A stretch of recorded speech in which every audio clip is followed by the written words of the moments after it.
we had an event called Sounds of Sunset, which was a music and arts festival that really wanted to expose our students here at Cal State LA to the rich arts and culture community at Cal State LA and around the surrounding area. And so we really started off with the idea of how can we bridge, helping the community and connecting to the community with this really cool idea of a music and arts festival. Yeah, so we wanted to bring in local artists, so that was the music portion. We had a band called Banta, a band called Disco Shrine, and then a live artist called DJ NK Riot. And so those were local Los Angeles artists that were here in the community, either raised in the community or live here in Los Angeles.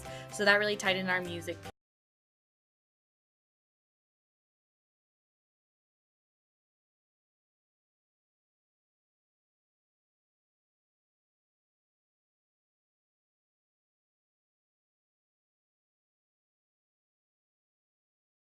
Want to work on bridging more of a stronger bond between the community and the events that we do, and so I hope to strengthen that in the next year's event, whether it's Sounds of Sunset or through our other music and entertainment events.